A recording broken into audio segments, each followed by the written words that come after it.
Good morning and welcome to Spawn King. I'm here with Loveless King, and we're going to talk some gaming news. How you doing? Wow. It is early. I am a night owl, and we've decided to do a morning show. I have water. I do too. Mine is gay themed because My gay water I keep at work. that's valid.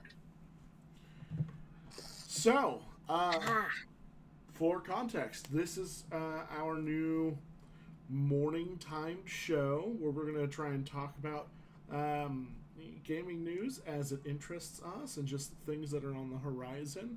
And really, we're just going to ramble at you for an indeterminate amount of time.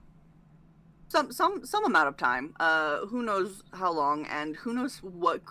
Well, no, correction. We do have the plot of we're coming in with at least some ideas of what we're talking about each week. But let's face it, both of us are neurodivergent, so we will wander. Always. Absolutely. Speaking of those topics, this week we've got the SAG-AFTRA gaming strike and Larian's patch 7 for Baldur's Gate 3. With it being, a very hot topic with us having to cancel stream last night.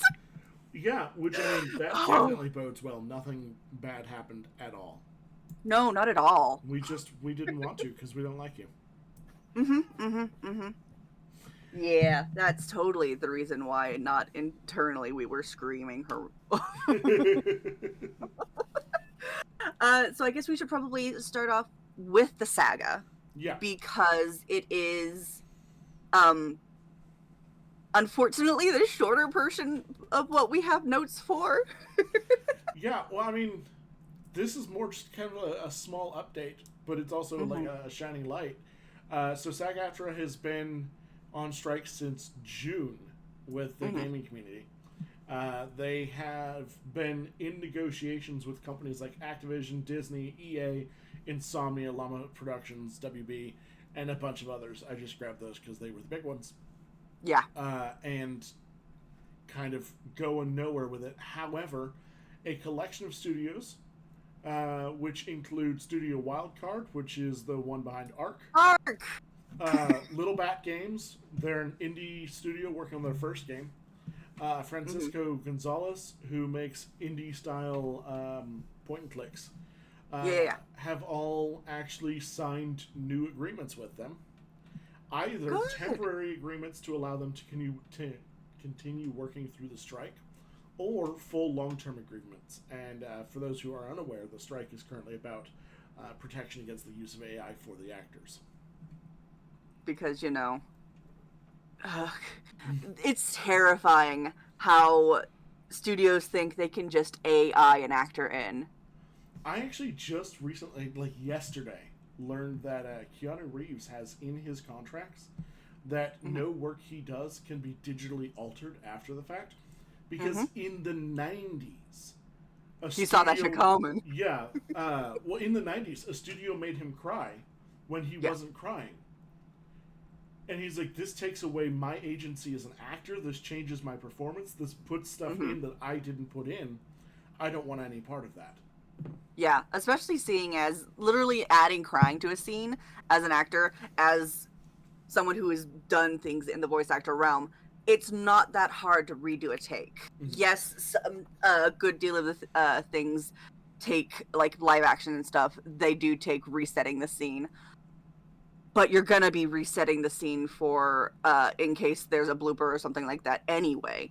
So, like, making sure you get that good take is worth what you're gonna be putting out. Yeah, absolutely.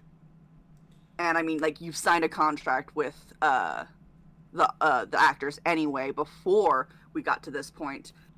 Get your money's worth out of them. Well, all of it reminds me of, this is a few years ago and I haven't heard anything on it since. But there was a movie in the works where the lead actor was going to be the dead James Dean. I remember reading about that, yeah. They were going to fully resurrect him using CG and AI. And the reasoning was, well, he's the only actor that could do this role. Nobody else can. It's like but the problem is, he doesn't exist. He's dead. So you're probably going to do some amount of mocap, and then face replacing and CG animation. All Which three is of gonna those cost involve more. other people doing the role. Mm-hmm. So if other people can do it, have somebody else do it.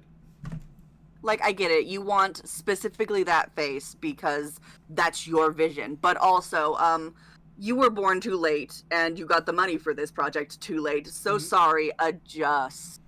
Also, if it has to be his face, make an animated film. Bingo. Like, there are so many people out there who can mimic and redo very, very authentically different people's voices. It's called voice acting for a fucking reason.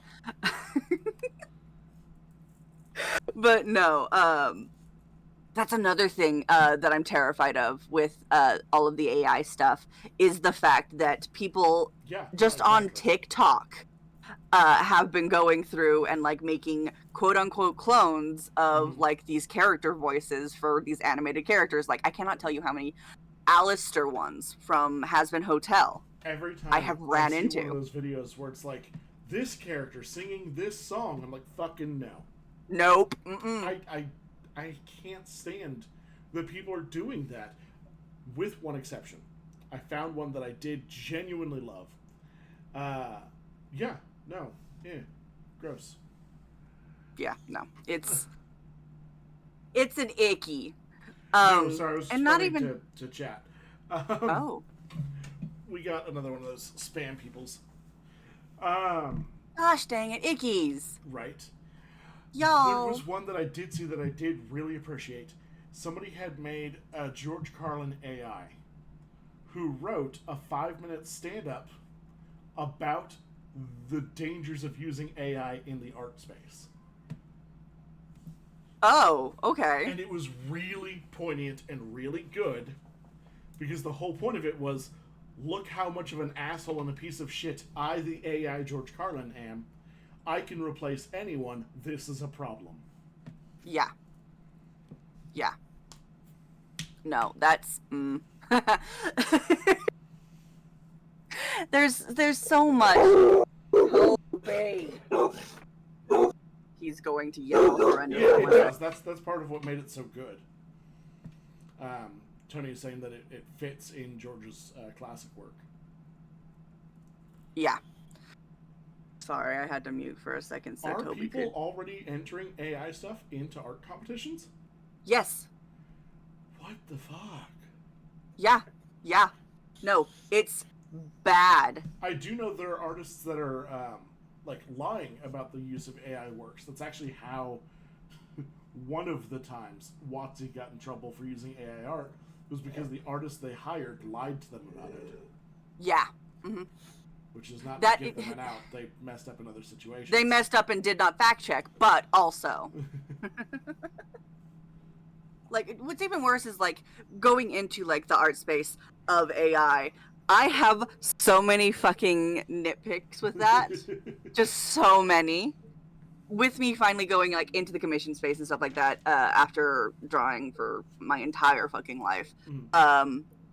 It's terrifying, the thought of someone taking the work that I have created and just using my art style to create something that I myself would, one, not create, whether it be because of my own choices, morals, or limitations, and two, then getting potentially money off of my hard work. Yeah.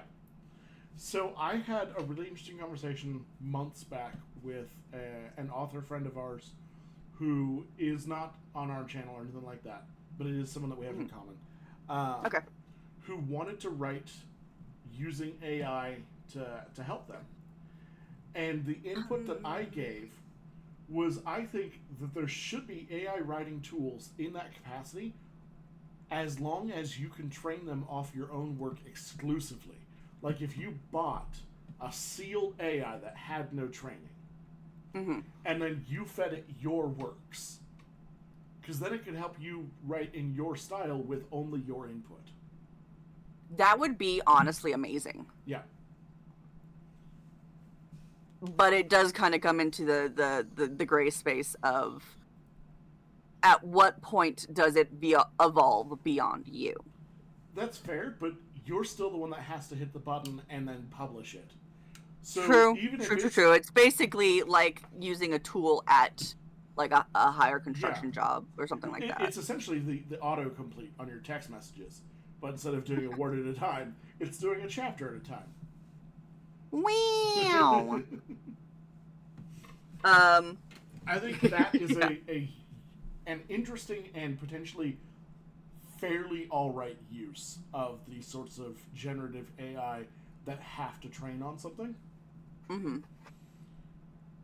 If you have that full control over whatever its training experience was, that way you as the end user can make sure that it fits your standard. Yeah.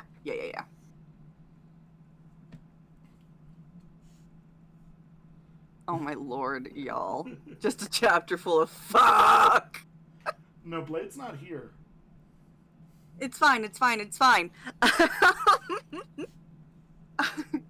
But yeah, so it's very interesting seeing, like, even just between our own cast, the differences that we can like look into and see with AI and how it could potentially be used positively, but ultimately with the current mixing pot of people who are in power, unfortunately. I'm trying to find very okay words to say this. Well, the thing is, I understand why it was made the way it was. I honestly don't see much of a way around doing it the way they did. Yeah. Making that the official final release is the part where I have an issue. Because they had to be able to train it on something and then show off its functionality. Yeah. But it should have stopped there and then become, here's the packaged unit, go off and train it. Go off and train your own. Which, I know there are companies that do that because the place I used to work, they were working on getting an AI chatbot to help answer questions with customers.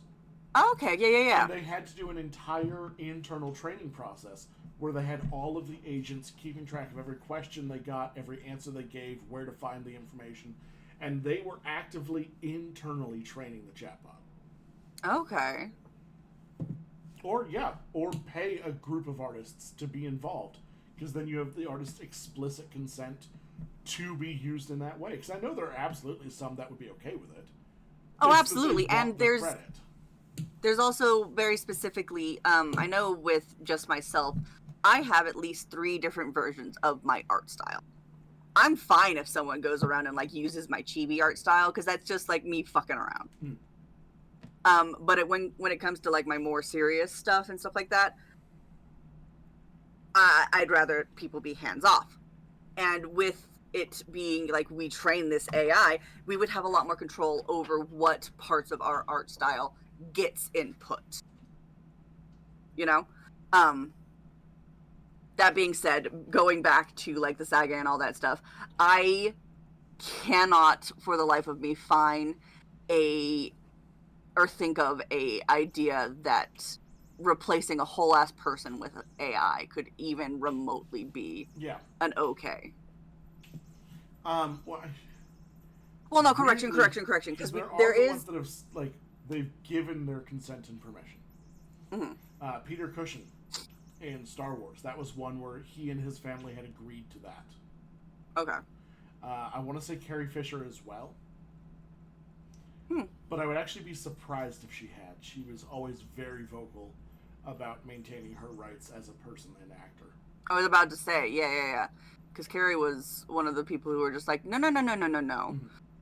We will come back to the drawing board and make sure that this actually fucking works out before we go forward.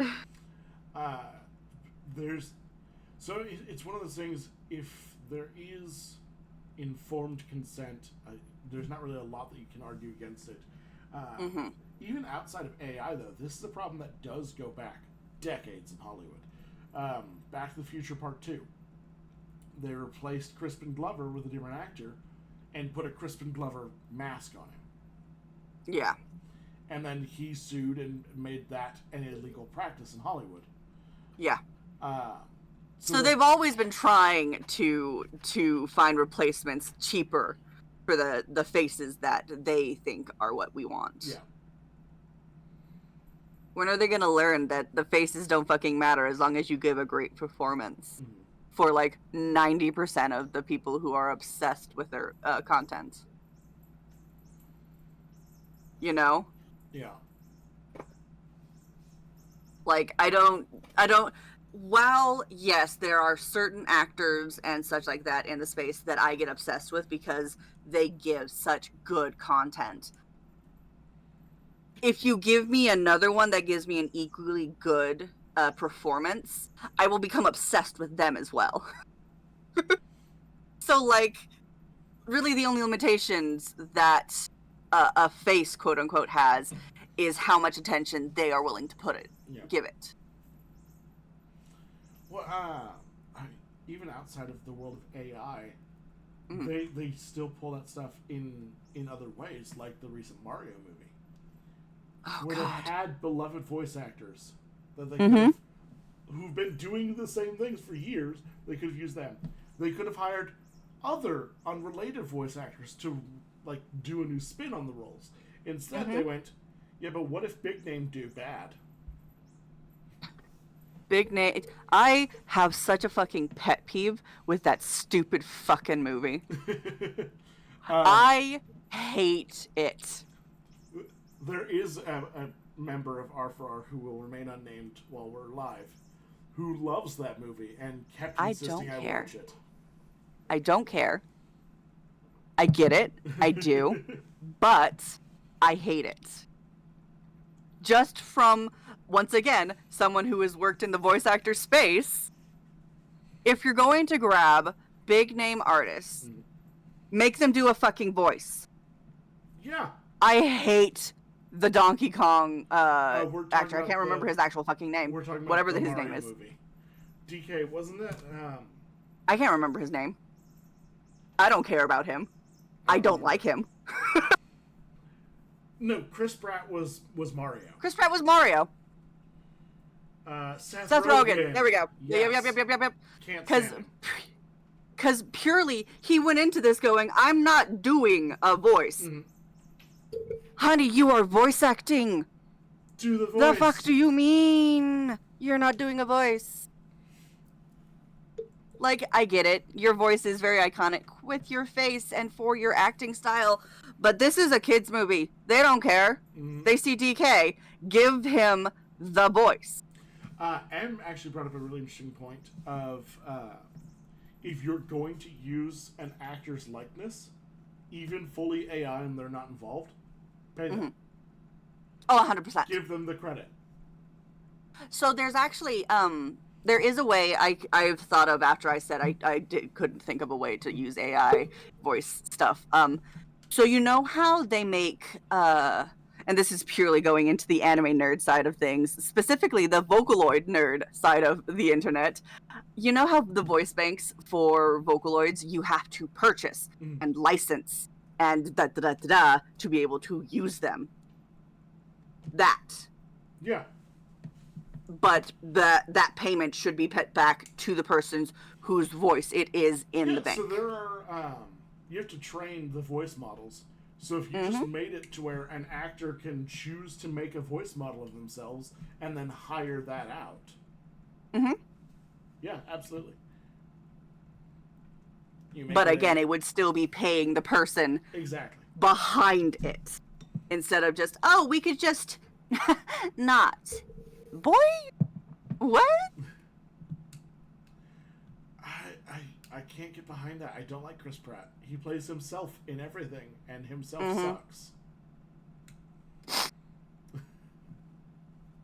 That being said, I did absolutely enjoy the crap out of him in, no, that was Pine, never mind. Ignore me. There are too many Chris's in Hollywood. They need to stop. Don't get me started on they all look alike! Hollywood Chris's. Because this entire episode will turn into me ranting about how awful the Dark Knight trilogy is.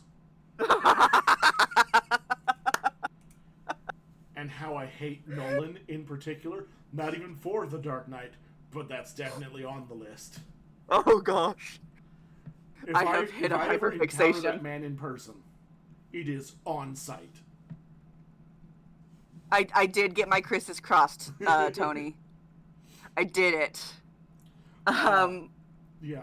No. That being said, if we keep going, we're going to wander far too far off the plot. I know us. That'll be a future episode. Yes. Rev rants. Rev rants. There we go. We'll just get a whole little subsection of the podcast later. Anne Hathaway as an actress being able to portray Catwoman, sure. Anne Hathaway's performance of Catwoman, no. Yeah. No. But I don't put that on her. I put that on what the movies were. That is valid. That is very They had valid. a stellar cast, and they could have done a lot of really cool stuff. With the one exception of, I will never buy Michael Caine as Alfred. Especially when they have him doing scenes where he's talking about his times in the Special Forces. Michael Caine is not a Special Forces guy. He's a teetotaler. To be fair, Alfred doesn't look like a Special Forces dude. Yeah, but in any of the comics. Jeremy Irons and Andy Serkis, both of them, perform a fairly innocuous-looking Alfred that I believe would fuck you up. That's valid. But I think we have wandered off to a side point just because I have to make this point. Alfred in the comics suddenly appearing out of fucking nowhere holding a goddamn shotgun was literally out of left fucking field, and everyone was terrified. We're like, wait, why is Alfred badass? Yeah. What is this? I love it. We're going to go ahead and pause our definitely on-topic AI and SAG strike. Hey, Bright! Hi, Bright! Got an ad? Maybe you should subscribe. Never mind. Yeah, do it.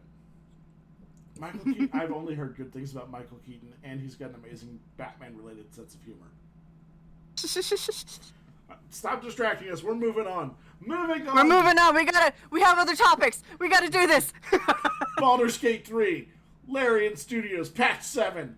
Jesus Christ. How was it?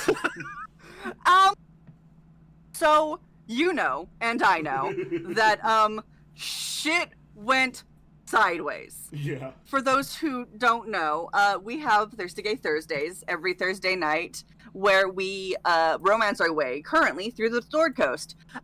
Later, it will be other areas, and who fucking knows how that'll go. But for right now, we're running through Baldur's Gate 3. Now, mind you, there's backstory to this. It started off as me and Rev on our personal channels with another friend. And then we transferred it whenever we started Roll for Respawn onto Roll for Respawn. Yep. So that's twice we've had to restart the story. Well, and then we added 2 people to it. And then we added 2 people. And so we had to restart the story again. I have one guess for you all, our lovely audience right here, to figure out what we've had to do this time, because patch 7 nuked our save file. Yeah, so the short of it is that if you're playing modded Baldur's Gate 3, patch 7 will brick your game. It's bad. Like, we had to full on nuke the save files out of our computers so we could delete it and re-download. Everything. At least that's the workaround we found. Yeah. We're not saying this is the official workaround by any means, but we did see people saying that you could roll back to a previous save. Not save, but build. Yeah, to the previous iteration of the patch 6 release to play, which would work for anybody playing at home on their own. However, not so much we're playing the online game connected, so we have to use the latest release. So yeah, that was an interesting development, and we are now having to do with a full start over. Speaking of, patch 7 released last night or yesterday for us because we're on PC. it's not coming out for another month for Mac and console. Yeah. Which means they'll get the correct version. Theirs won't break their games. That is not true, because with new consoles comes new complications. Yeah, but they'll know some They'll of have this an to actual look out for. Yeah. They'll have ideas. But yeah, no, it's harsh. It is painful, but so we will be starting a new campaign, apparently. And I'm kind of curious, because this was supposed to bring crossplay once the consoles and stuff get it. Yeah. And I'm really curious because one of my offline friends has this exclusively on the console, and I would love to be able to play with her. Yeah, I mean, that will be a really cool, like, utility to it. Yes. I've already got friends and family that I play things like Sea of Thieves because it's a really great light end crossplay game. Yeah. That is just such a nice feature. Yes. Yes. That being said, it did officially launch the modding tool, like in-game mods, to where we don't have to go looking on Nexus for said mods. Being said, I don't know how the mods that are on Nexus are going to interact, or if they are going to interact with the modded stuff, because the one time we tried to run this with the mod manager open, things didn't go well. So there's a long-standing bug in Baldur's Gate where if it doesn't like your mods, it'll just remove text from the game and just say not found. So we got all kinds of error messages, but we don't know what they were. So many error messages. So there was that to deal with. That said, we do know that there are some mods that exist both on Nexus and in the in-game mod manager, like Dies of Faerun, and a few things like that. So either they do crossplay, or the original authors are already updating and releasing them. I have to imagine that some of them were just on it to do that, because there, as of yesterday, were 11 pages of new mods. They got it. And as the night went on, it got longer. Nice. So I ran a single player game just to like test out and see how things were functioning. Which, by the way, once we got everything cleared up, it ran really good. Oh yeah. Honestly. So far, like as far as we've gotten, it does seem to be running pretty well. I'm gonna launch the game real quick right now and see what that current mod count looks like. Okay. I could screen share this, but I don't want it right now. You don't want to you don't want to show off your work? Not yet, because okay, it's full screen on the side that Streamlabs is on. Oh well, yeah, that'll do it, wouldn't it? So we're just. I love having 3 different screens. It's so convenient. I need to get it back. I keep looking at monitors every time we go to a thrift store. If I find anything from this decade, I'll get it. Rev's just like, watch me. All right. So far we're at 13 pages. Okay, cool. So slowly but surely, and like on each page, there's like what? 4 by 12? 1, 2, 3, 4, 5, 6. So 4 by 6, which 30, is 24. 30. 24. Yeah, 24. 24 on each page, meaning that's a shit ton of mods that have gotten into it overnight. So the modding community is jumping and rising to the occasion, which is absolutely awesome. I did get a sneak peek at the modding tools, and I downloaded it this morning, and I was curious about it. I genuinely don't have the know-how to deal with it, but it looks awesome. We need to get somebody who like actually does mods to do a full like look into that, because I know how to implement them into most games by bulldogging my way through it. I have no idea the subtleties that are modding. And in response, I took down all of the porn on my computer so that way it would be safe for me to screen share things. Because this was a long time coming. Yep. That, and I accidentally flashed R for Rcast 3 times in 2 days. Yeah. Yeah, I remember that one. So, we were preparing for this show, and it was really late, and so I just shut down everything while screen sharing my entire monitor, and then you just get, that's a massive dick! And I was like, oh fuck, stop screen sharing. She had a very massive dick, it was very nice! I'm so sorry, y'all. Yeah. But yeah, so on the modding side of things, I think honestly, patch 7, if it keeps holding this curve, could be a very good change for this game. Because, like, from the drop of this game, we knew mods were gonna hit it hard.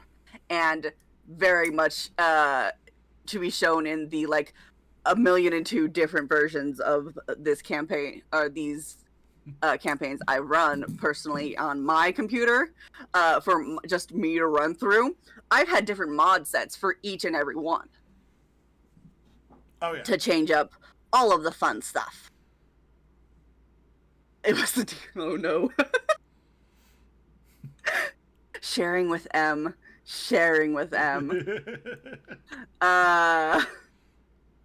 So like the modding space within Baldur's Gate, the community around Baldur's Gate, is huge, and I'm loving the fact that Larian is actually like doing an official reach out and being like, yeah, no, so like do stuff, because like we can't fit in everything that you want. We know that. So you make what you want. Well, I've always looked at it as being the perfect extension for it, in the same way that you have homebrew for D&D, you get mods for Baldur's Gate. Yeah. Absolutely. But yes. That being said, we do get to, at this point, move on to the other things that we haven't reached yet, but have been seen in the patch notes. Like the fact that we're getting new legendary actions in the games from different enemies based on the mode we're in, if I'm correct about that. Yeah. One of the ones they specifically mentioned was that Malleus Thorm has... the whip thing, I saw that! He, like, fire out his hand and scorpion you over to him. Yeah. Fuck no!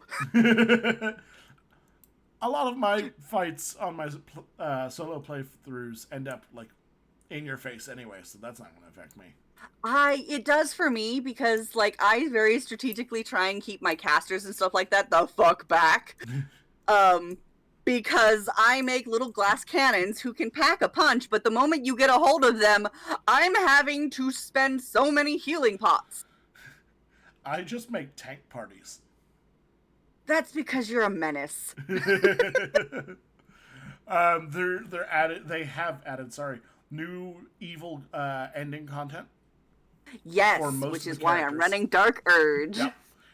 We both were like, let's do evil playthroughs. Let's make it bad. Not for TGT, because that would ruin a lot of the relationships. A lot of the relationships, as well as... So I do evil runs purely for me figuring out how the story goes. I don't actually enjoy them half the time. Which is so bad. But I want to see the content from myself instead of you looking it up on YouTube. Yeah. So the revamped split screen, I actually read through that, and it's really cool. So the way the new split screen is going to work is it's normal couch co-op, you get separate screens. When your characters separate far enough, right, and when you get closer back together, it merges back together. I think it's a really clean way to do a top-down game like this.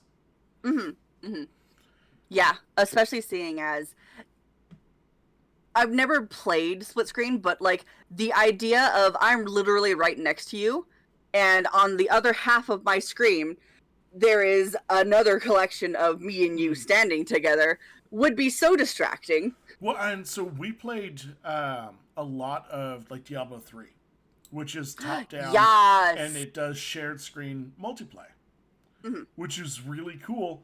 But it meant that you could only go as far apart as the dimensions of the The screen. screen. Mhm. And they did a little zoom out thing to help a little bit, but it would only let you get like an extra 20, 30 feet. Yeah. So it's really cool to see them doing this hybrid version, which really lets you separate or come back together. I did not go into that. Emerald, just for the podcast listeners, did you see the videos where they go into the hidden point system for Gale's decision to be a bomb or take the crown? There are so many hidden lines and changes depending on the value. I have not, but that being said, I also usually end up killing Gale. Especially in an evil playthrough, because like his hand is just kind of sticking out of a hole and there's an option to just rip it off. Which it is canon. If you don't save him from that portal, he does die. Yeah. So you didn't have to rip off his hand. You just walk away. Yeah, but there's the option to rip his hand off. Actually, I came across a video just the other day talking about the canon like storyline for all of the characters if you don't get involved. Oh yeah, the Astarians is so sad, my baby. I didn't get through the whole thing, but it seems like Shadowheart is essentially the main character without you, and is the only one that has a chance of getting there. Well, I mean, yeah, because like the entire Sharn Shadow Curse land, none of the characters can get through that really. Especially not on their own charisma. Maybe Astarion, but not against Tahira. You know? I mean, you're not alone in supporting Gale. You're just alone here in supporting Gale. Yeah. No. So here's the thing. I don't hate Gale. Just in my evil playthroughs, there's a hand sticking out of the wall and I gotta cut it off. It's the funniest fucking thing for me in my little impy brain. To just rip a hand out of the hole. I don't know who the fuck's on the other side of this hole, but he has made the mistake of being only a hand, and now...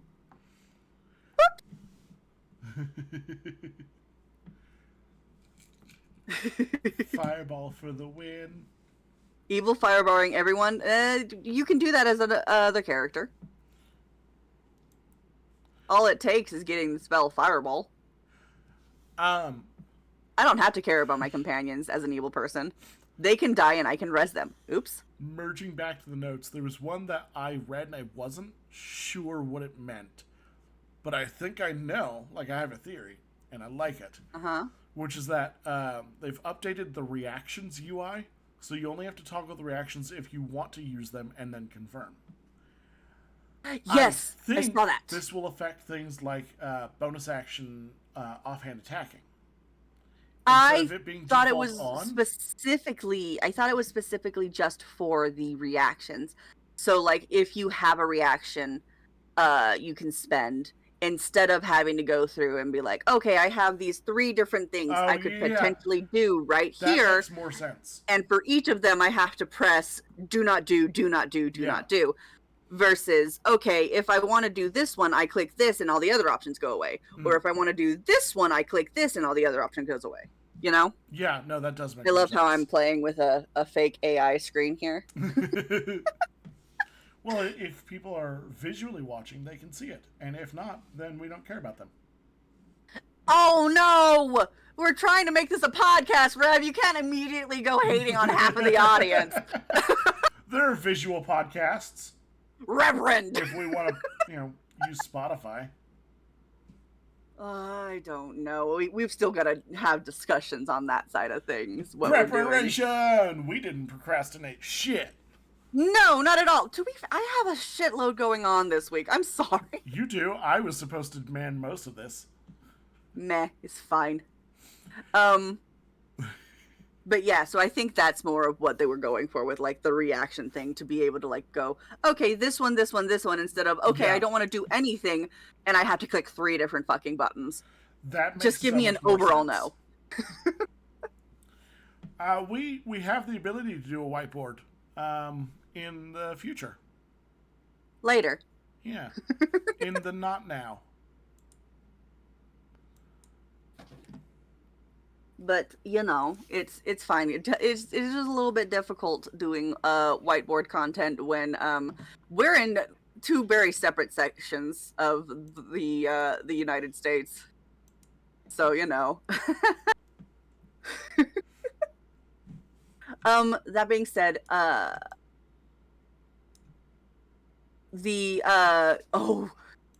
you're literally just adding fucking patch notes. The fact that people were eating soap Yep. has been fixed.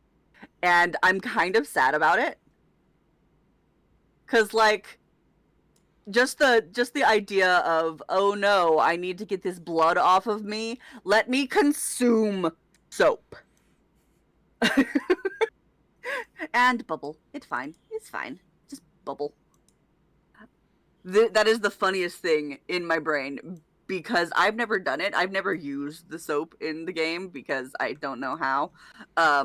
Also, I don't think we've ever gotten 2 Baldur's Gate together. Well, you can get the soap sooner than that too, though.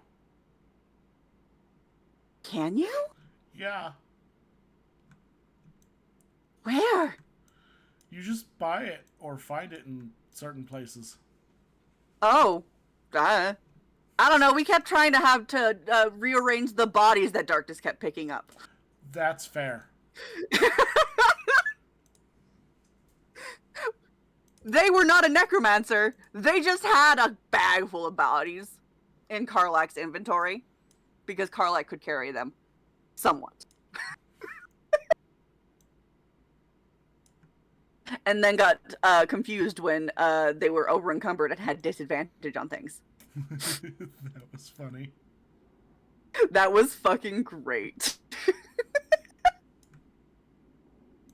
But yeah. That being said, I am kind of curious as to how this is going to develop further in. Because we're still very early days, obviously. It dropped literally midday through yesterday, I think.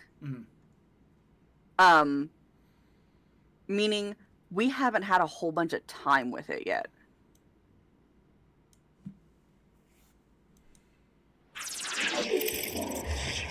That is a lot of room for, let's face it, all of our little code bugs that are in this community to run through the code and figure out what is there.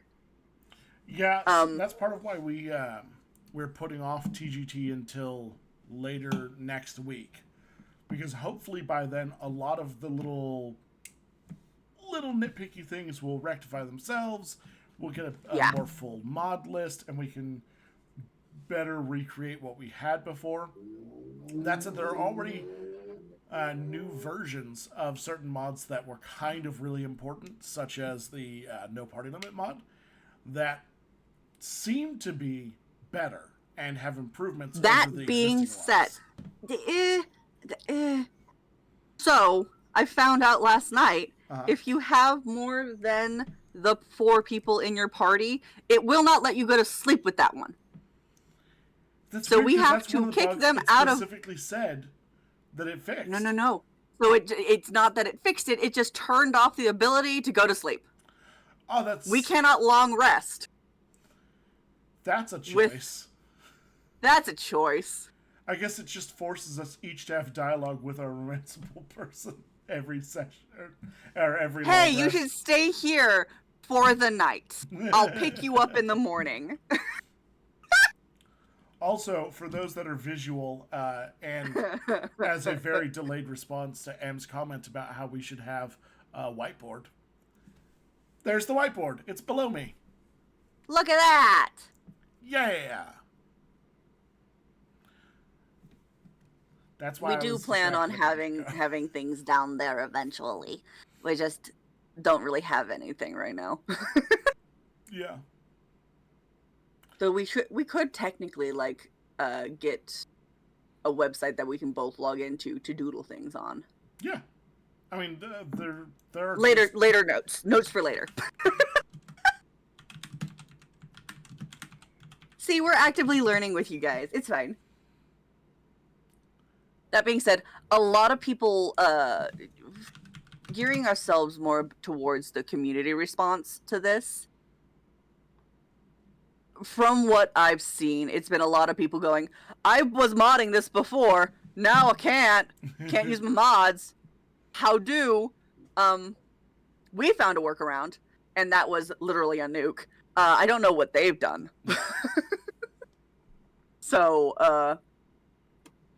what's even worse is, like, I did so much research for the going into this, and then we found out yesterday that it dropped, and we're like, well, we're changing the fucking thing! Yeah. We were going to talk about perspectives on what could come. That'll be up to Tony if he wants to get up. Tony, do you want to fuck around with us? Tony, do you want to talk sports to people who do not know nor care about sports? I know one sport. What sport is it? Disc golf. Want me to join the audio? I mean, I can live correct. To be fair, as long as he doesn't turn on a camera, he's good. That's true.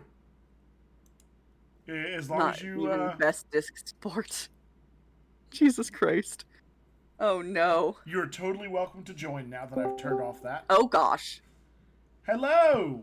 Welcome. Guest appearance with Tony Will Edit. Good morning. Good morning. Well, it's afternoon for me, and I am sick, but it's fine. It's fine. Oh, buddy. I'm here for the sports knowledge to drop it on you. That's what I want.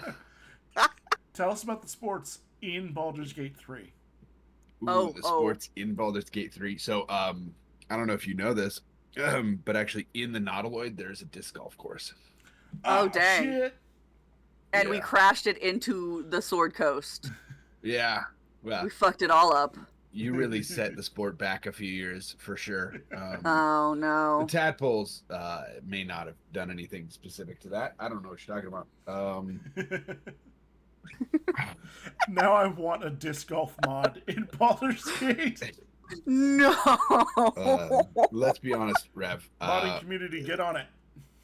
Disc golf. Disc golf isn't even the best disc sport. It absolutely is. So, you know, absolutely not. Oh, God. I've gotten injured playing disc golf before. That is a problem. Also, you can get injured doing anything. That's fine. But, you know, they're also, by the way, there's for sure soccer. Soccer is 100% in Baldur's Gate. And I will fight you because there's children playing soccer somewhere in the game. It's not soccer. The children told me it was.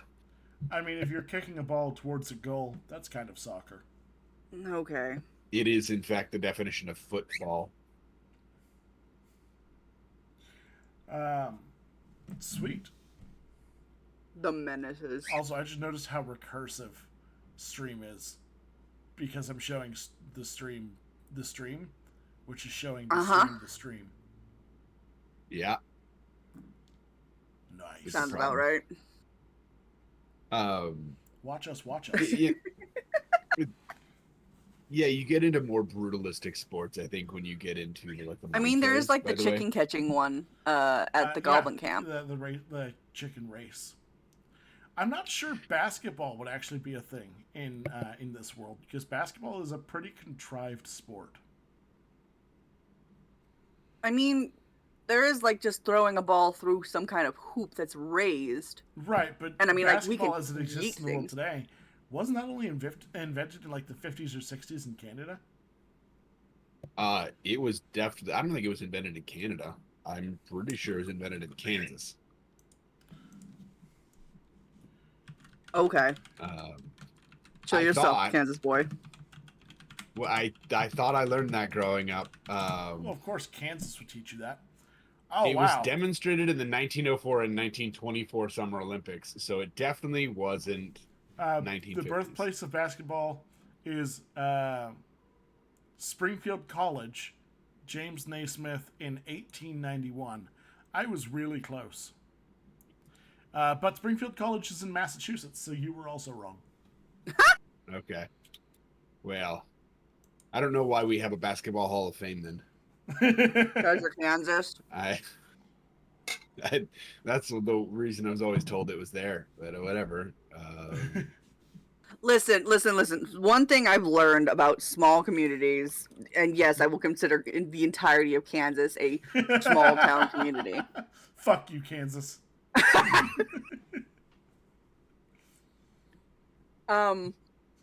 They're very self-obsessed. Everything that is good came directly from them. Oh, is that in Baldur's Gate?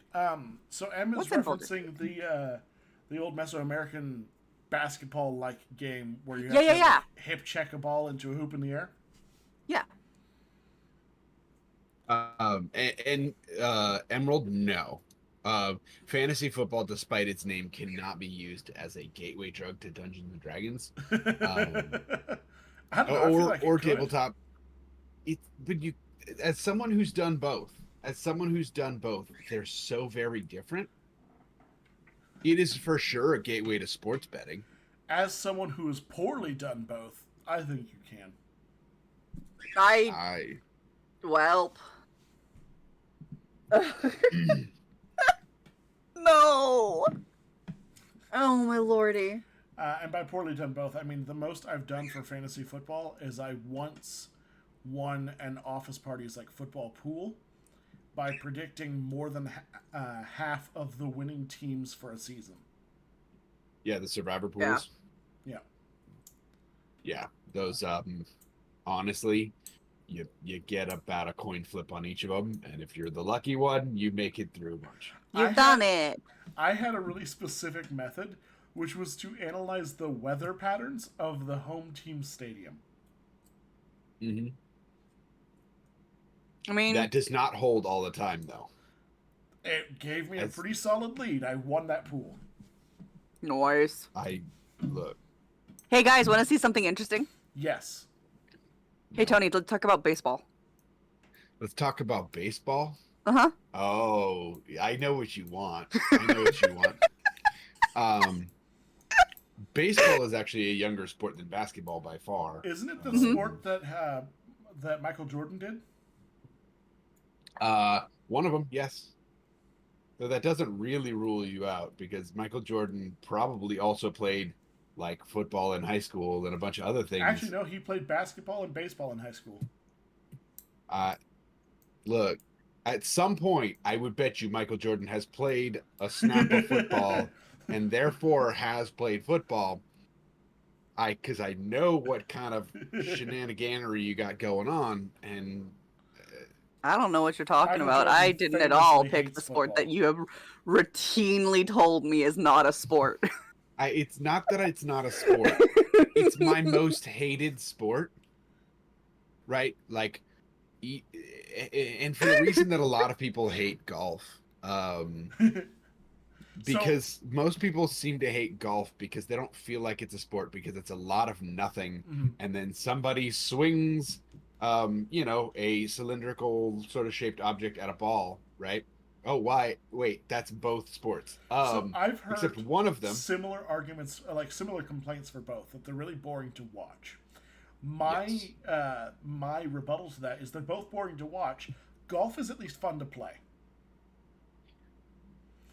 Yes, You're only I would usually agree playing with that. like a handful of people, so everybody's going pretty quickly. You're having conversation, there's banter.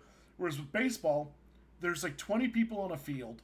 At any one time, 2 of them are doing something. Basically, right? And so, Emerald, I know you've mentioned baseball is so easy to watch and understand. It is not easy to understand. As someone who is confused routinely by baseball, and Like is a why it's sports popular. person. The data metrics alone are wild on baseball, which is why there's a whole movie about the data in baseball. And it's for some reason people are like, this is a sports movie. No, that's a math movie. They tricked you into being a sports movie. You like math now. You like I will grant, I find football pretty hard to follow, but it's because I don't like sports that have asinine scoring systems. Like it doesn't help that every and, fucking year they change those fucking rules. Absolutely. And I do not tell you that football is an easy sport to learn. It is absolutely not. It is not an approachable sport. It is hot take. Football is the Dungeons and Dragons of the sports world. People tell you it's easy to learn. There's lots of places you can watch it be played. But if you actually try to play it from zero, it's god awful. They're releasing Football 5.5 this month. In fact, they do that every year for more money. You laugh. Last night, literally, I woke up to articles in my inbox this morning that were talking about rule changes in last night's game. Because we are at the start of the season and the kickoff rules got adjusted. There was a point of emphasis, so the way people lined up on the field is now being super criticized. Yeah. Look, you didn't realize how deep I was into it, but I have a problem. Here's what I think football should be. All 11 players on both teams should just be clones of Andre the Giant. Remove all of the throwing and kicking from the game. And just have 22 actual Goliaths trying to walk a ball through each other. Okay, so I know that this is a dumb joke and that it's supposed to be treated as such, but what is the real true difference between cloning and AI? One is gushy and the other is numbers. See, the difference is that I like cloning. That's not a fucking answer. Yeah, You still have the same ownership questions. You still have the same how did you train it questions. A clone is a person. That's it. That's the answer. And how you train them, you raise them like a person. Not if you are saying that they are all Andre the Giant. You definitely They're didn't all. do that. They have like Roman numerals after their name. So like Andre 1, Andre 2, Andre 3. On their forehead. Right, so you have remove their humanity. No. We are not tattooing numbers onto people's heads. That that is a problem in one religion. It happens to be one of the largest religions in the world, but that's fine. That is a problem in more than one religion. Would you bang Emerald? Why? Would you bang your clone? But I mean, I know Blood's answer. Tony, would you? No. No. Here's the thing.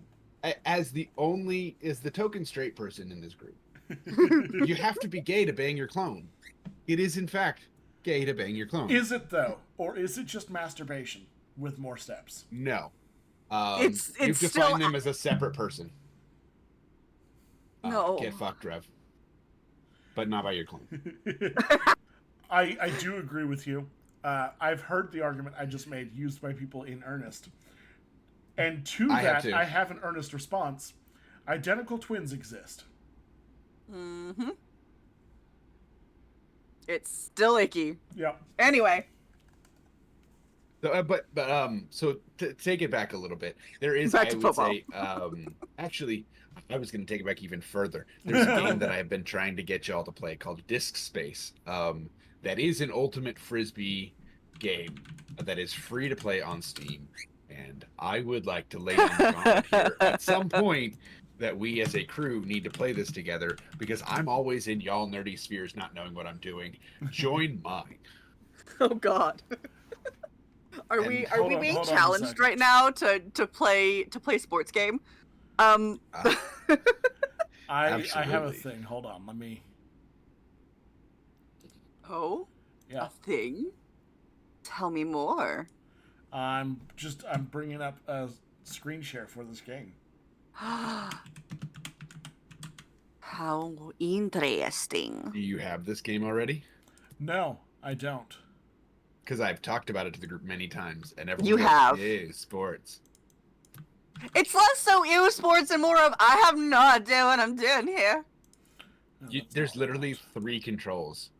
It's less to learn than any of the then I don't know what I'm doing. It's Supermarket Simulator, right? Neither or do Chain we. Together, or right. That doesn't matter. We're here to have fun.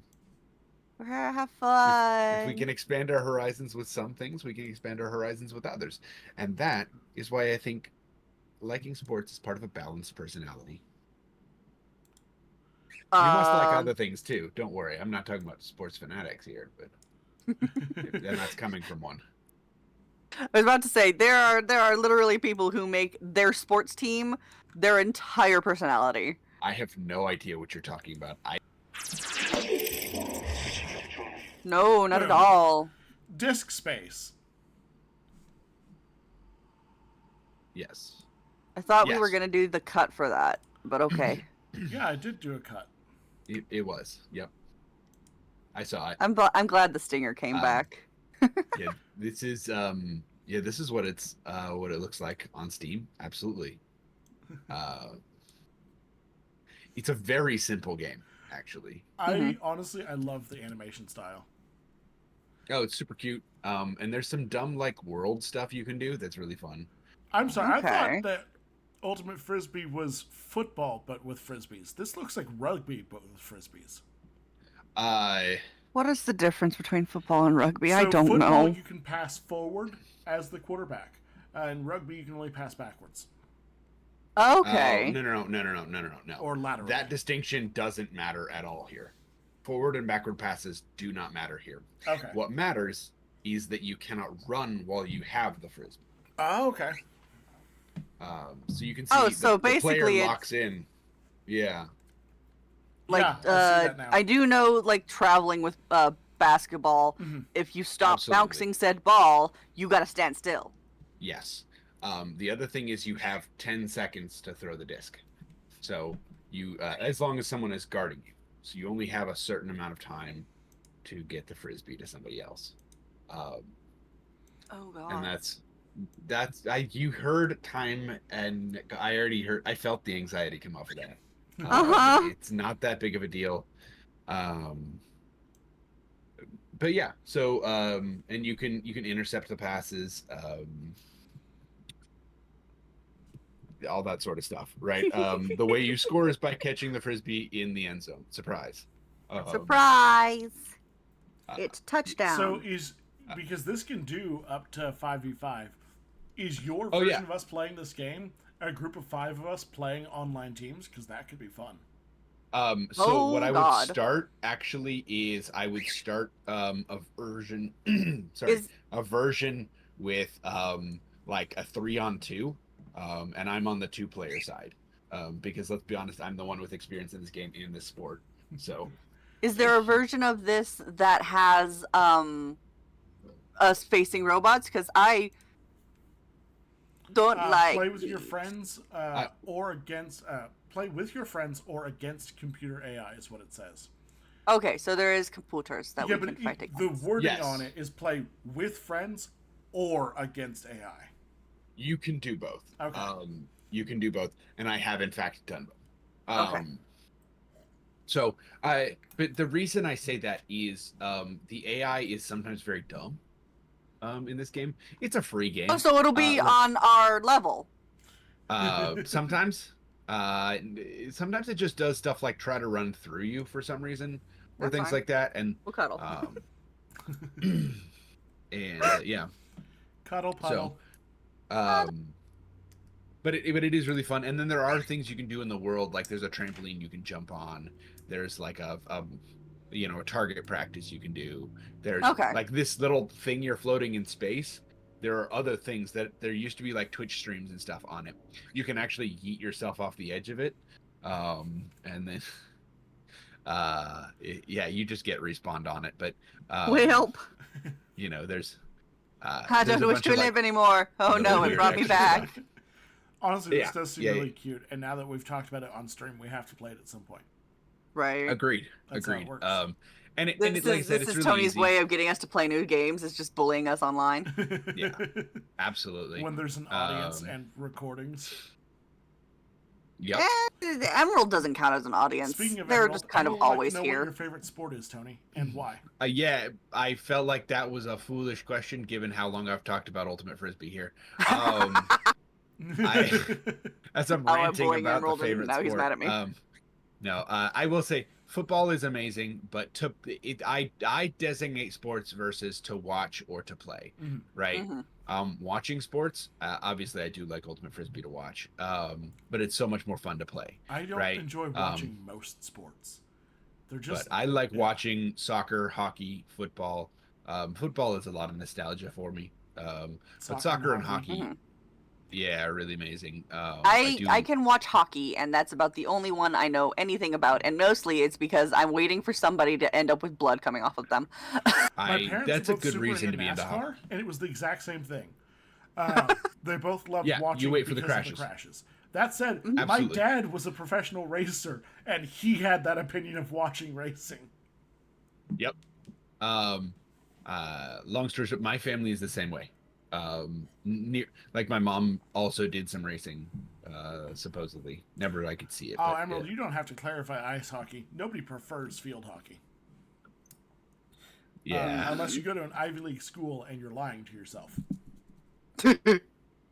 That's like saying you like lacrosse, No, you don't. First of all, stickball. Lacrosse is the stolen version of it. Stickball is the original native game that you can still play. What I'm hearing is you're right in all of that, but what I'm hearing from that is more reasons to hate this game. Well, that's what I'm saying. Absolutely. Fuck lacrosse. Love stickball. Have played stickball. Have not played stickball, but if it is... I mean, you go to enough powwows, you end up playing stickball. I have been to one in my life. Perks of living close-ish to a reservation.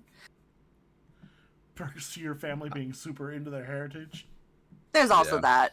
Listen, buddy, I have the whitest of white heritage, my dude. I am part German and everything else European. I've got nothing here, man. What I will say I get to look at other people. Sorry. I was going to say the part of Kansas I was in, one of the towns was named Medicine Lodge. And you can kind of guess where that gets drawn from. Yeah. No, I never did ayahuasca because I don't like my brain not functioning correctly. I don't like being drunk. Yeah. That said, at my old job, there was a woman who was very excited to be going on an all-women's ayahuasca trip.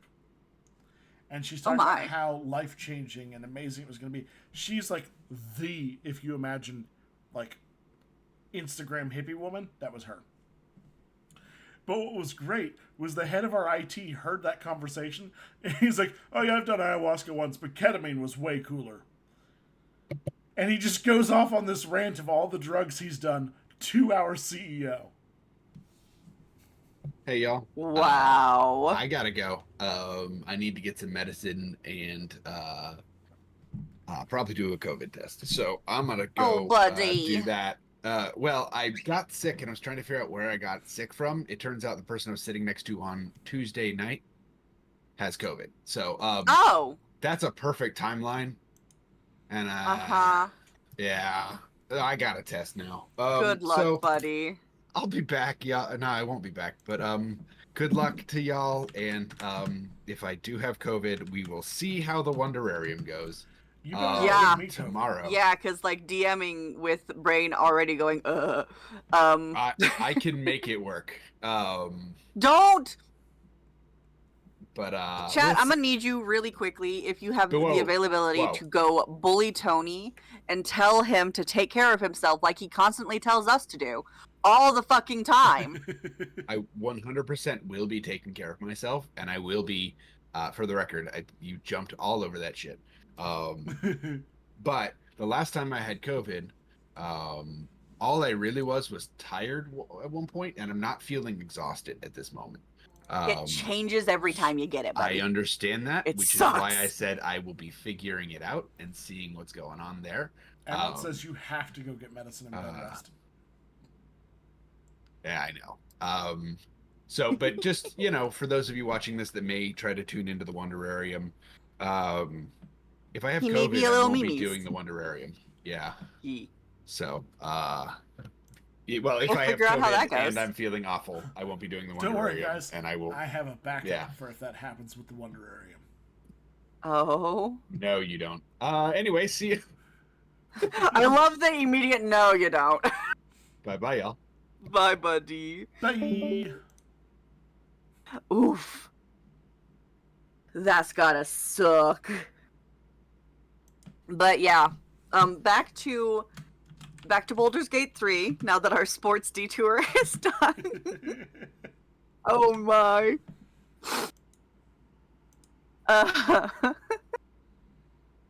But yeah, that being said, I haven't tried to use the mirror yet for changing my face Oh, yeah.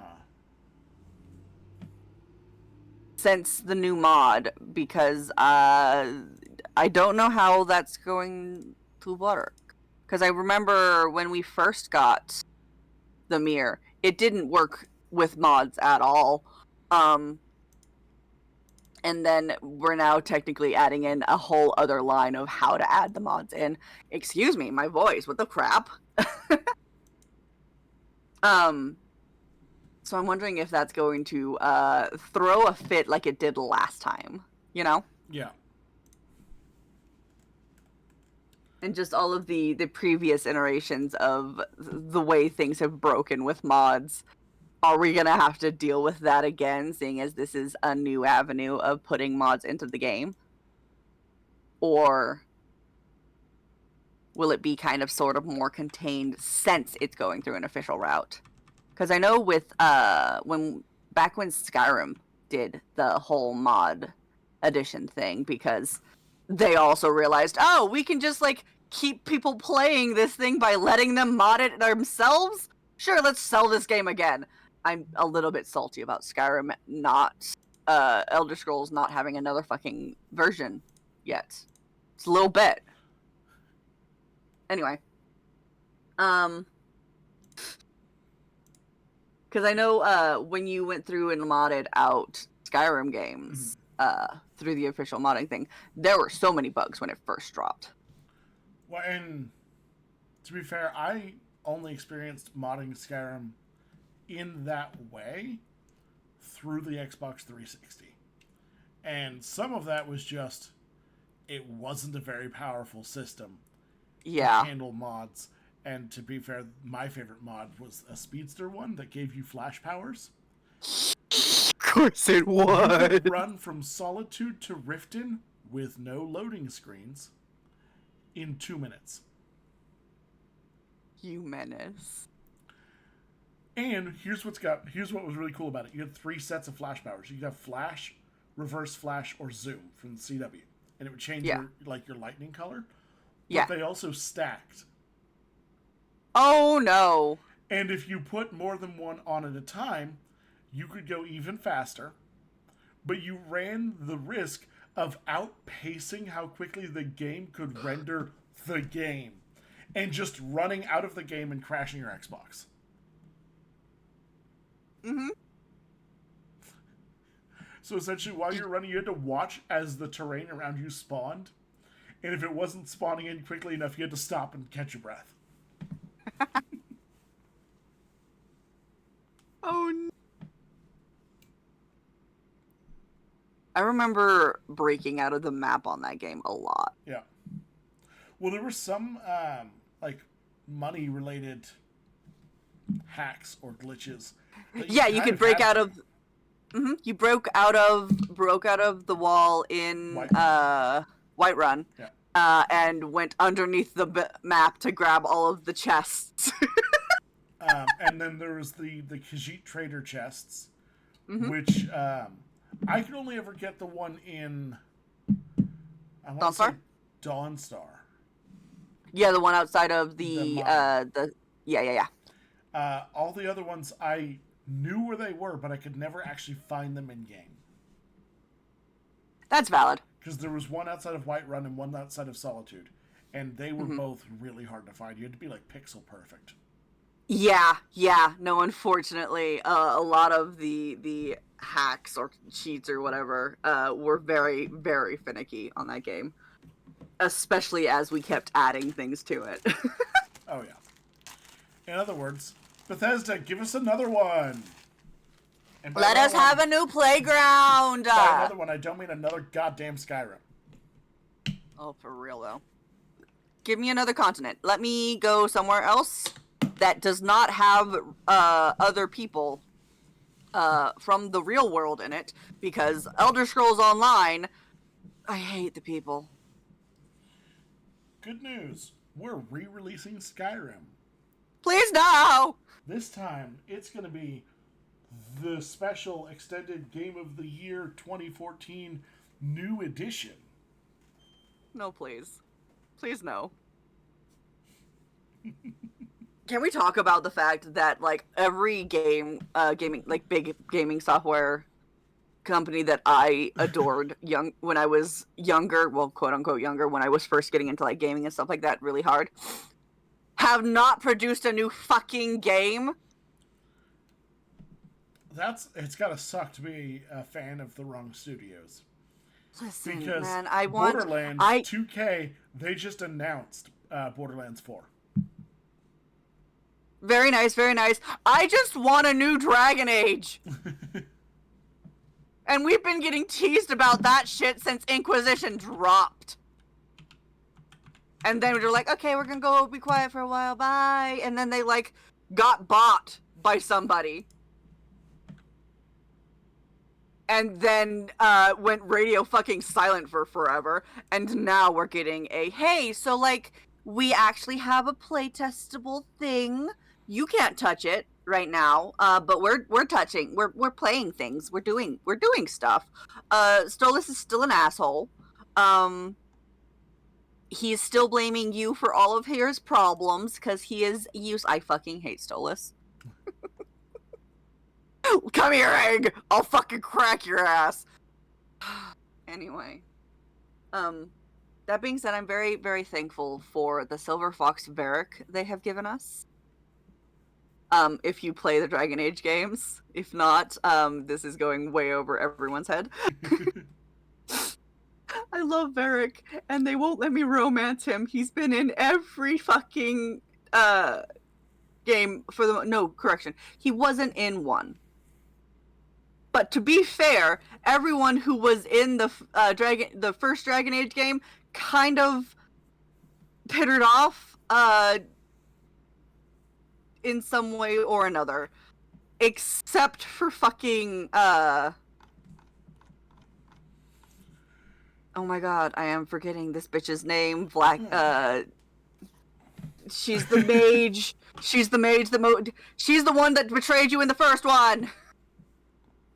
There's a running gag in Dragon Age games that there is going to be one mage character that is going to betray you some way or another. One of the companions will most definitely make your life worse. One moment.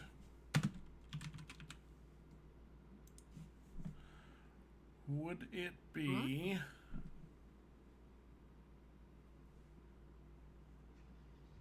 Never mind. I don't know. I can't find it. Yep. Mm-hmm. Dorian, Bethany, Vivian, Meryl, Morrigan, Anders. No. Wynn. Morrigan.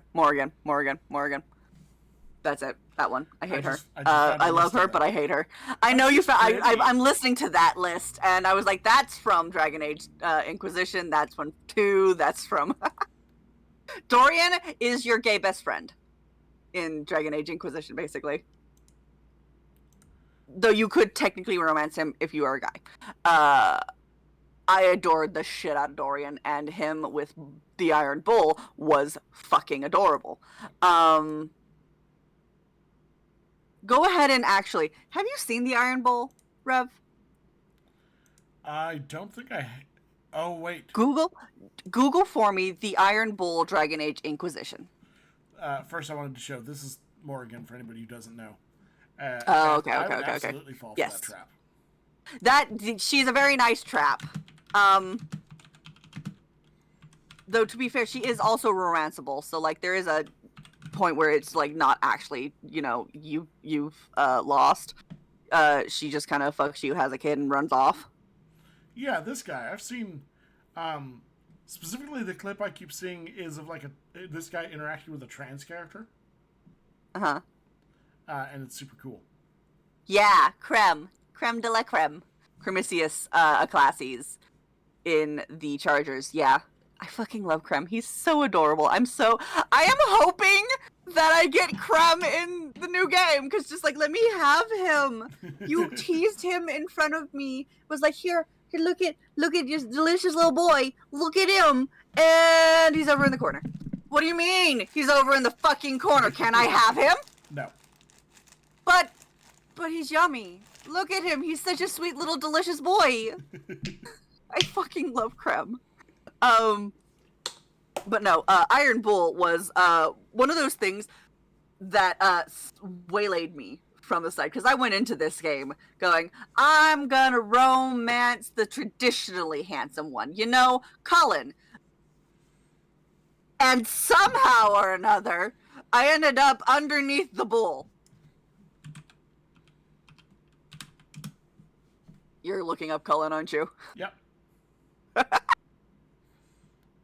If I don't know, they don't know. This game is obscure.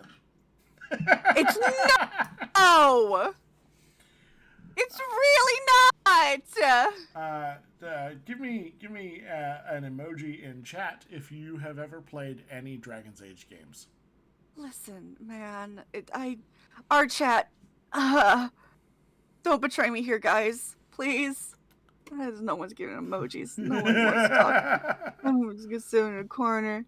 Right. Take your loss.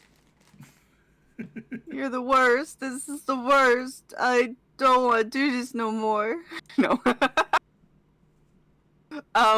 But no. So it is definitely not as popular as other games, but the Dragon Age series is kind of what actually got me into the interactive roleplay games. Yeah. Specifically, So I wasn't allowed to play most video games. That's sad. As a kid. And so I had a very limited, gaming upbringing. Mm-hmm. Weirdly, what I was allowed to play was all of the Grand Theft Auto games.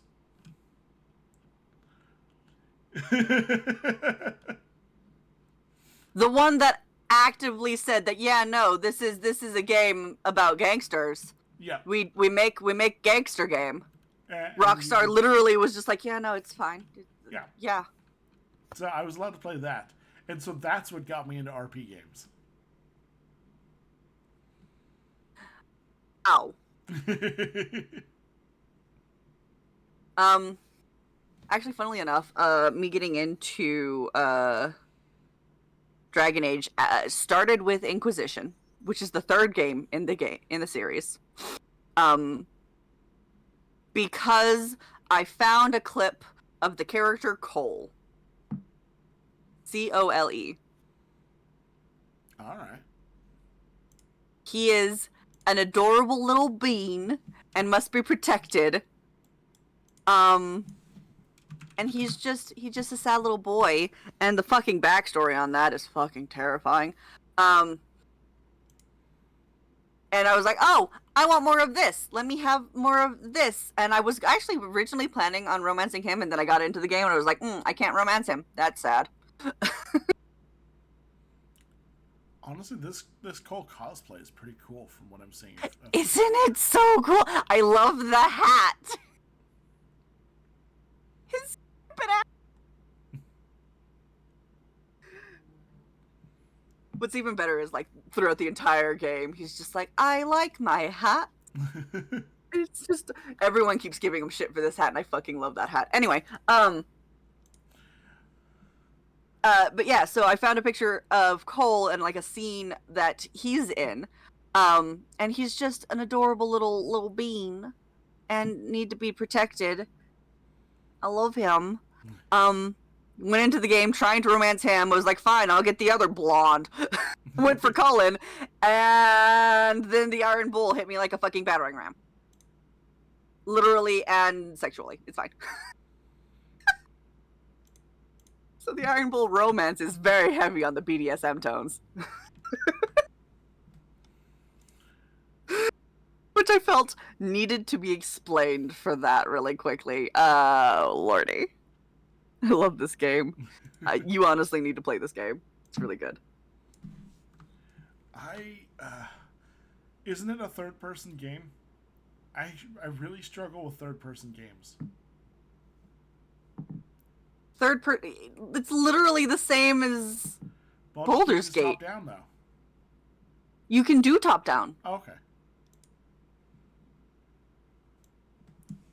I'll have to check it out then. Yeah, there is a mod where you can do mode. MODE, not MODD. In other news, did you know they're working on a Baldur's Gate 3 virtual tabletop? Yes, I did see that. Using Baldur's Gate 3's engine and assets. Yes. And I had seen like little. Game. Yeah. Mm-hmm. So that'll be really cool. But some of the conversations that I've seen online bring up some really interesting points that I think we are particularly qualified to comment on, which is that a lot of the people who are hunting for a VTT want something that's easy to use. This seems like it probably will be. That everybody can access in their party, sure, and is affordable.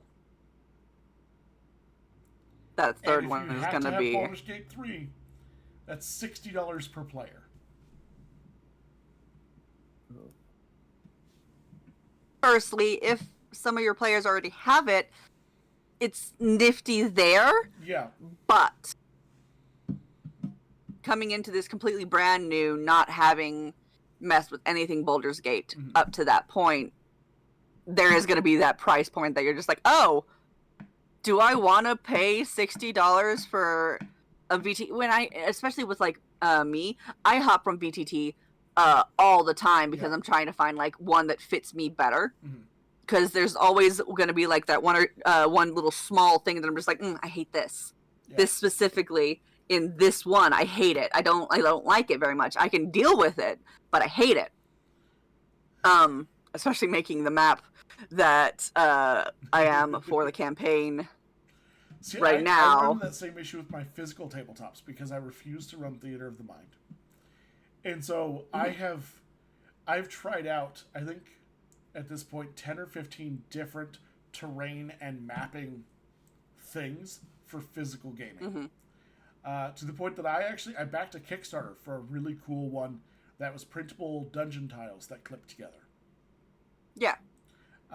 And so I've got that, but now I don't have 3D printers. So I have files.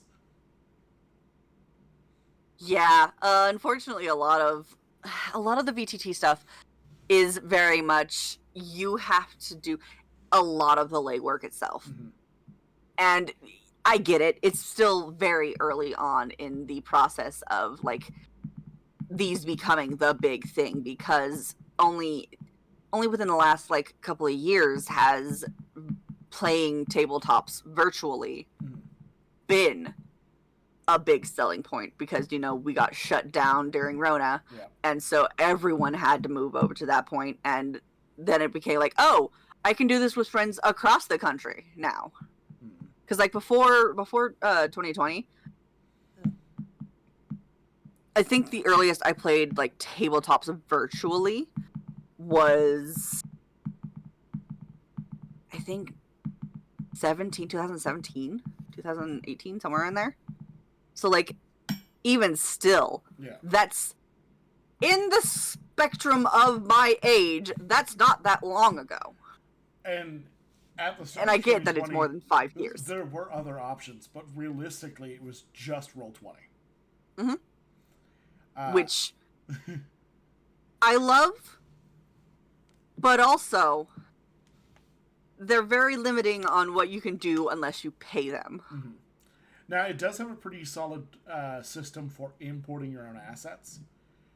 So if you, but they can't be too big. Yeah. Or so if you're willing to like do the work and hunt everything down, mm-hmm. it was fine. But it was what we had. Yeah. And now, with the growing culture of online TTRPG space, there's a continually growing area for VTTs. And I'm mm-hmm. always interested to see like what is out there. I know the new 5th edition compatible D&D 5.5, as I've been calling it, is supposed to have its own VTT bundled into D&D Beyond soon. Yeah. Yeah. And I know like the thing with Discord and Roll20 just rolled out. Yeah. To where you don't have to use the Roll20 voice chat, which I never used anyway. Always did it through Discord. Uh-huh. But being able to pull up Discord into the voice chat that you're in is very nifty. I don't know how or if we're going to use it for this next campaign. We got just pretty because close I haven't to sampling it for the last one. Yeah. Just because there is very much the realm of I don't know what it's going to show you guys. Yeah. And I don't need you learning my secrets quite yet. Cause there's gonna be secrets. There's gonna be stuff and things. Stuff and things. Stuff on things. But yeah, cause I have plotted out a lot of different things that you guys can potentially follow after with this game. At least the beginning points of plotting, because I know how making big plots for things that you guys aren't going to be interested in makes me feel, and so I just like get the surface level stuff before I start diving too deep in. Because I will run myself ragged and not produce anything that you're going to want.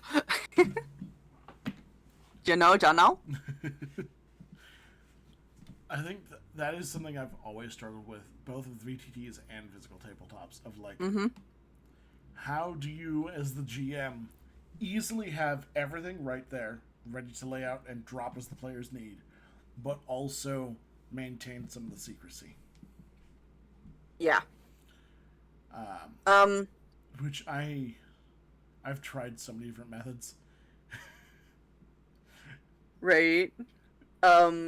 So specifically, like with Roll20, and the other VTTs that I've tried, because I've done Roll20 above VTT and Dark something or another. I can't remember what it's called.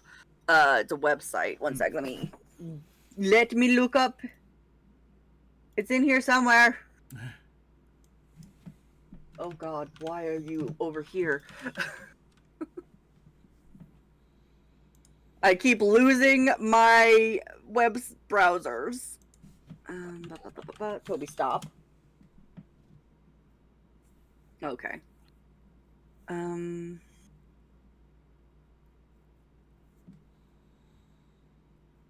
VTT. And now we're just going up and looking up VTTs.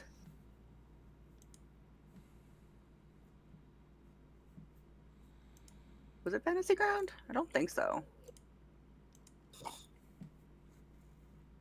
No, it wasn't Fantasy Ground, because this one's the one you gotta pay for.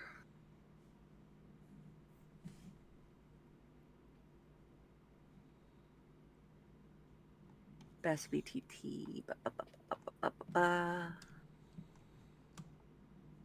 Where did I put it?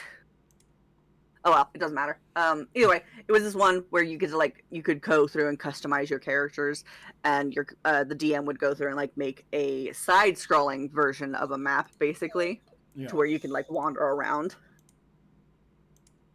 That one was pretty nifty.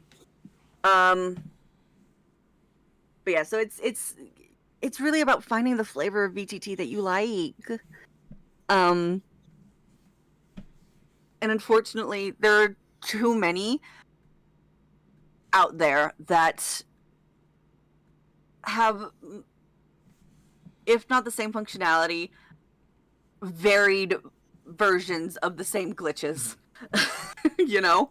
Well, and looping back to the Baldur's Gate VTT, there's one that let me pull it up on Steam.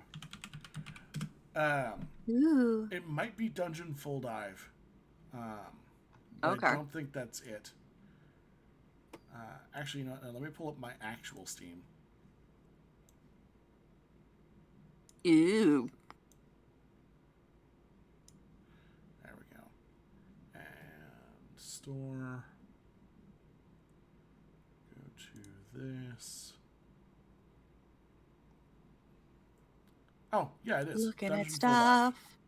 Dungeon Full. Okay. Okay. One moment. Let me just. I'm adjust Googling the it. I'm window Googling capture it. to now show the Steam. There it is.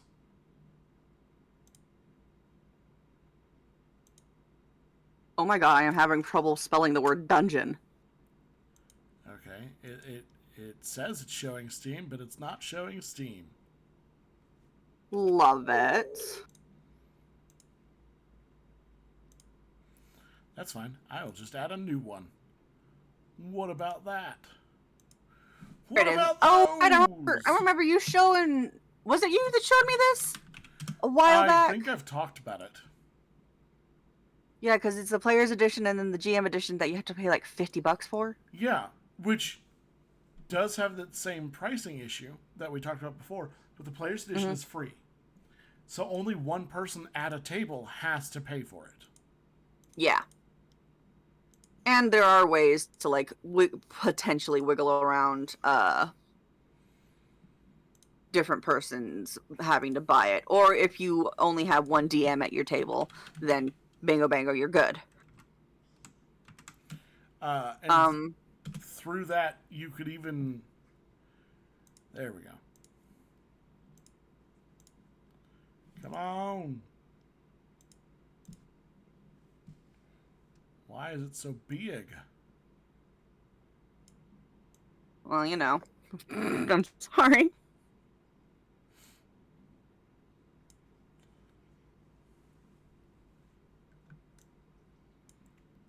And boom.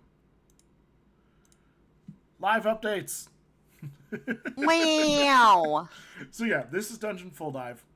It is a VR capable VTT, but you can also run it without VR. Yeah. It can be done top down or first person. Okay. There's a full like world building system for the DM to be able to use. It's really interesting. It's got mixed reviews, and everything I've seen in the reviews is like, oh, this is so cool, but, or there's so much potential here, but.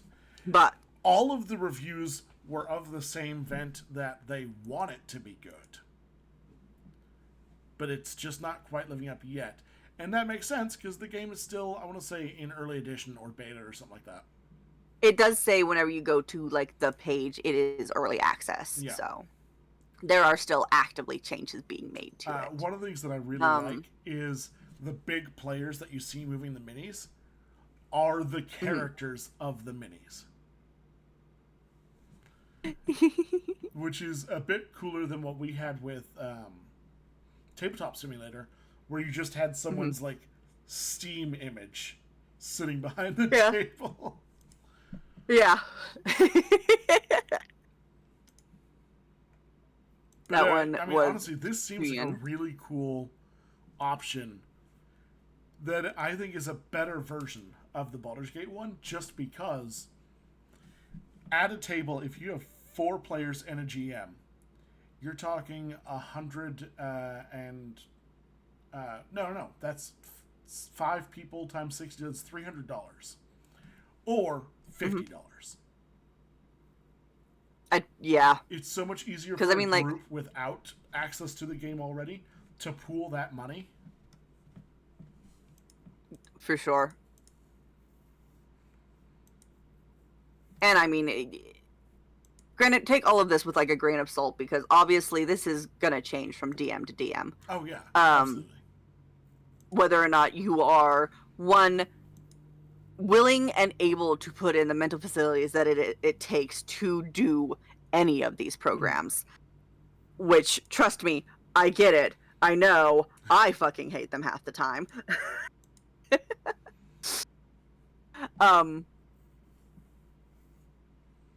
But yeah, no, like you said, it is a lot easier to get to that $50 point than $300 if you want to use Baldur's Gate.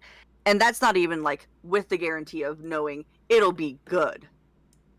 Because you, with these, cannot use them until you purchase them. Why is... Oh. I'm really glad I'm not the one screen sharing right now. That's good. Go on my place. Yeah, no, I had to be very One of my careful. games was updating. I had to be very careful to make sure I got here because I was going through my wish list. Uh-huh. Yep. We're not outing ourselves at all right now. Listen, there's plenty of stuff on my Steam that is absolutely adult only, and I'll talk about it if we want, but not here and now. But not right now. Not on this. This is not a morning This is not the forum for that. For that reason, I can't Lordy. even show my Steam homepage because I get recommended games. Mm-hmm. Ta-da! But yeah. I guess that kind of just leads us into final conversation of overall feels with the update, the potentials, the where we think it goes from here. Obviously, on the VTT side, there's going to be new developments every day. You know? Yeah. There are 1,002 different ways and 1,002 different people who are working on the same project, trying to find the better way of doing it. And we're still early days. As weird as that is, saying like 5 years almost deep out of the pandemic, or still within the pandemic, as Tony is literally going and getting a COVID test today.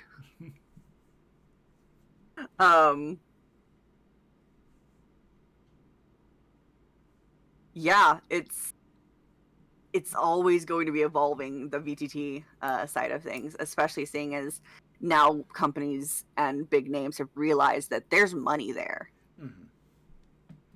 Mm-hmm. We're just gonna have to hope and pray that some little guys get through with an affordable version that is more accessible, you know? Oh yeah, and I'm constantly sampling new ones. I've been recommending one internally for everybody to try out because it's been really cool. And at some point, I tried. It wouldn't let me. At some point, we'll probably talk about what our actual favorite ones are and do a deeper dive on those because I think that could be really cool. But yeah, that's really what I've got for today. I mean, to be fair, we have been live for like 2 hours. Wow. Almost. Humans Wow. listening to us.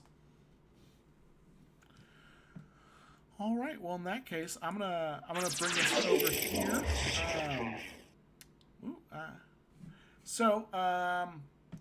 Let me just add in one thing because I just realized that they won't be able to hear you. Bam! You have sound. I can be heard? I'm sure? It says you can. but you can't. Hold on. It's lied. What channel? Is it lying to us? Recording a show. Yeah. Well, damn. That's okay. I'll talk over you for a little bit. Well, no. So on Twitch, I can hear myself. So Okay, cool. we're That's probably good, good, right? It's probably just like a slow update on. Yeah. So this is our upcoming schedule for the next week of Roll for Respawn. And this will be the location where you can find this up-to-date information. So, tomorrow, as long as Tony is in good health, the One-Shot Wonderarium will be playing Spell, the RPG, which I don't know anything about. I get to actually tell that. So basically, it is a tabletop RPG where spelling is a key high point, a main focus. It's very much scramble tiles and d6s. So you use letters to spell what you want to do. Like, you spell the spells. Okay. Yeah. They're throwing the dyslexic one in this. I mean, Brett's not in it, is he? I'm not this time. But he is a writer. Here's a difference. Brett immersed himself in words. I moved over to the pretty picture part of my brain and went, yep, no, screw that. I'm done. We're good. I just doodle picture. I have put myself in my own version of hell. It's fine. We're good. After that, Wednesday, we've got the Wednesday Night Revival, where we're going to be playing some D&D 5e homebrew, run by some nerd. Who knows? You. Some loser. Some loser. So we will be beginning the Vitan Octets, one-shot short thing, seeing how that goes. I'm really excited to bring y'all into the world. And seeing whether or not any of these characters that have given me such juicy trauma already will live. It's their choice.